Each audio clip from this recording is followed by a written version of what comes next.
Ito ang inyong nurse ng bayan. Kaagapay ninyo sa mga natural, simple, at subok na halamang gamot mula mismo sa inyong bakuran.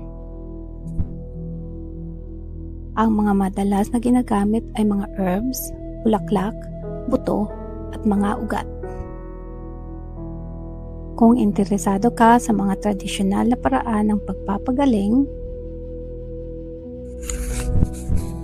naghahanap ng natural na paraan para alagaan ang kalusugan, o gusto mong matuto ng bagong kaalaman, nandito ka sa tamang channel. Huwag kalimutang mag-subscribe at samahan ako tuwing linggo para sa mga ligtas at praktikal at maka-Pinoy na health tips. Benepisyo ng luya. Ang luya ay may mahabang kaysaysayan ng mga benepisyo sa kalusugan, kabilang ang pag-alis ng panghihilo, mga problema sa tiyan at mga kirot. Ang pangkaraniwang ginagamit na bahagi ng halamang ito para sa mga layuning medisina ay ang ugat o ilalim na tangkay. Pwedeng kainin na hilaw, gilingin na pulbos, tuyuin bilang pampalasa o gamitin sa anyo ng langis o katas. Kung hindi ka gumagamit ng luya sa kusina, narito ang mga dahilan kung bakit maaaring isin mong simulan ito ngayon. Ang luya ay nakakatulong sa problema sa tiyan. May panlaban sa pamamaga at antioxidant properties sa luya. Ito ay may kakayahang magbigay ginhawa sa pag-irita sa gastrointestinal tract. Tinutulungan nitong palakasin ang produksyon ng laway at abdo habang pinapayagan ang paggalaw ng pagkain at likido ng maayos sa gastrointestinal tract. Sa isang pag-aaral na may 24 malulusog na individual na gumagamit ng 1.2 gramo ng pulbos na luya bago kumain, napapabilis ang paglabas ng laman ng tiyan na ang resulta sa pagbawas ng di natutunawan ng 50%. Panlaban sa nararamdamang pagsusuka. Ang pag-inom ng tsaang luya, kahit na pagkain ng sariwang luya, ay isang karaniwan at ligtas na paraan ng paggamot sa bahay laban sa nararamdamang nasusuka. Lalong-lalo na sa panahon ng paggamot ng cancer o sa pagbubuntis o morning sickness.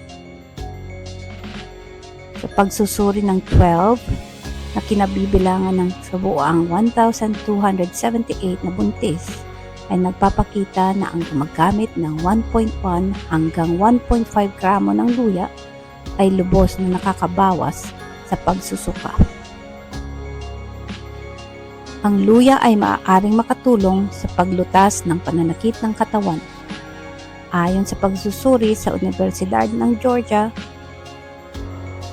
natuklasan na ang araw-araw na pagkain ng luya ay nakakabawas ng sakit sa kalamnan ng 25%. Ang luya ay natuklasan din na nakakabawas ng sakit sa panahon ng menstruasyon. May mga mananaliksik din na nakapagpatunay na epektibo ang luya sa pagbawas ng pang-araw-araw na nararamdaman ng sakit sa kalamnan. Nakakatulong ang luya para mapampabawas ng pamamaga at karaniwang problema sa arthritis. Sa isang pagsubok na may 247 na may osteoarthritis sa tuhod, ang mga gumamit ng extract ng luya ay may mas kaunting nararamdamang sakit at hindi gaanong nangangailangan ng gamot laban sa sakit sa kalamnan.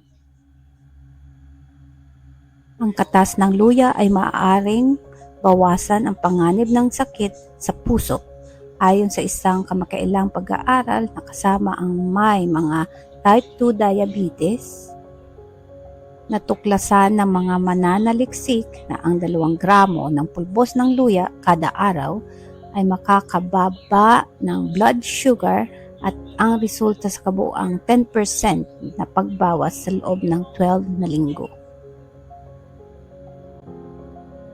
Ang mataas na blood sugar ay isang pangunahing panganib para sa may mga sakit sa puso. Dahil sa epekto ng luya sa blood sugar, maaaring mabawasan ang iyong panganib ng sakit sa puso ng 10%.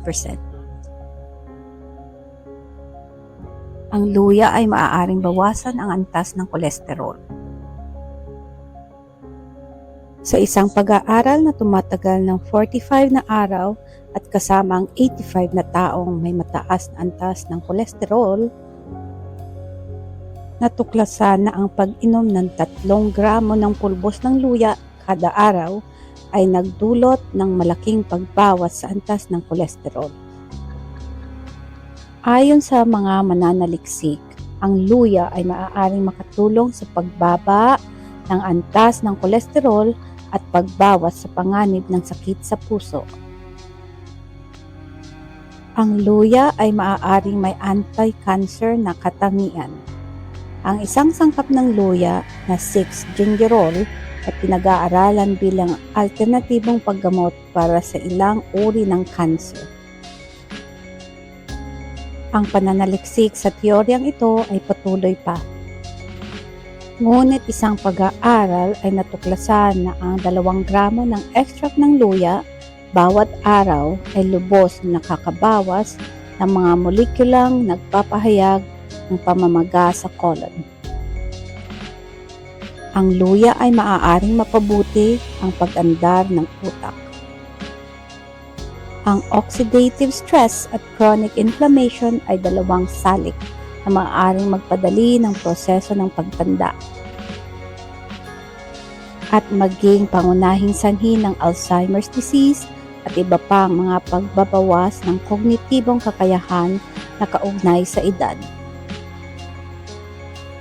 Ayon sa ibang pag-aaral, ang mga antioxidant at bioactive na sangkap sa luya ay maaaring hadlangan ang mga inflammatory response na nagaganap sa utak. Sa isang pag-aaral ng 60 na mga babae sa gitnang edad, ipinakita na ang ekstraktong luya ay nagpabuti ng oras ng reaksyon at memorya. Ang luya ay maaaring maging suporta sa pangkalahatang kalusugan ng utak sa iba't ibang paraan.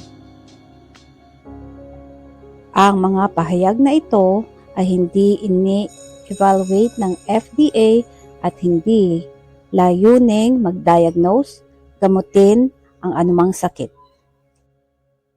Laging kumonsulta sa iyong doktor o ibang mga may sapat na kaalaman sa kalusugan bago simulan ang anumang bagong dieta o gamutan at sa anumang mga katanungan tungkol sa kondisyon ng iyong kalusugan.